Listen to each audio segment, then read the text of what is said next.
बिस्मिल्लाहिर्रहमानिर्रहीम। अस्सलामुअलैकुम। वो लोग जिनके मैदे में बहुत ज़्यादा खुश्की है, मैदे का कोई भी मसला है, मैदे का अल्सर है या मैदे में सोजिश है, कोई भी मसले से दो चार हैं, कब्ज़ के मसले से दो चार हैं, तो वो लोग मेरी इस वीडियो को आखिर तक लाजमी देखें। इंशाल्लाह भरपूर फ़ायदा हासिल होगा।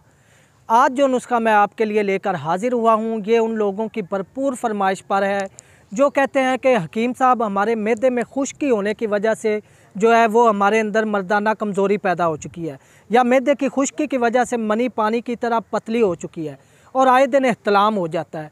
क्योंकि मैदे में अगर हीट रहेगी तो आए दिन बिला वजह एक तो इंतशार और दूसरा आए दिन एहतलाम, किसी भी सूरत में मनी के कतरे निकलते रहेंगे, चाहे वो पेशाब से पहले हों या बाद में। और शादीशुदा हज़रात जिनके मैदे में गर्मी होती है, बीवी के पास जाते हैं, दखूल से पहले ही फारिग हो जाते हैं। तो ये मैदे के लिए मैं एक ऐसा नुस्खा लेकर हाज़िर हुआ हूँ जो कि आपके मैदे को इंतहाई ताकतवर बनाएगा।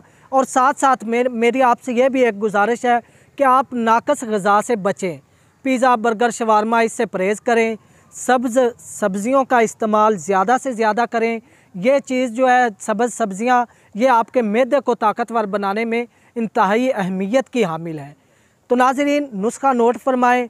मैदे के आपने बहुत ज़्यादा नुस्खे देखे होंगे, सुने होंगे, आजमाए भी होंगे, लेकिन ये जो नुस्खा मैं आज आपको बताने जा रहा हूँ, ये मेरे मतब के इंतहाई ख़ास नुस्खों में से है और ख़िदमत खलक के तौर पर आप लोगों के सामने रख रहा हूँ। इंशाल्लाह मेरा ये नुस्खा जो है ये आपके मैदे को भरपूर ताकतवर बनाएगा। नुस्खा नोट फरमाएँ।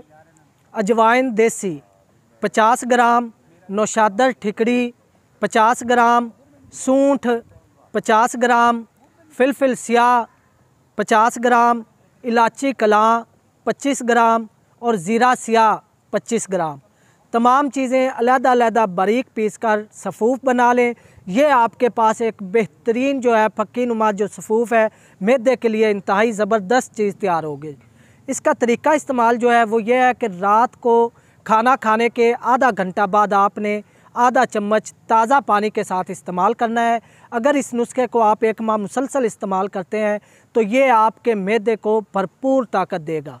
तो नाज़रीन, अगर आपको मेरी वीडियो अच्छी लगी हो तो मेरे चैनल हाफिज़ फ़ारूक अज़ीमी को सब्सक्राइब कर लें और साथ ही बेल आइकन प्रेस कर दें ताकि मेरी आने वाली हर नई वीडियो आप तक बर वक्त पहुँच सके। अगली वीडियो तक के लिए अपने भाई हाफिज़ फ़ारूक अज़ीमी को इजाज़त दें। वमा अलैना इल्लल बलागुल मुबीन।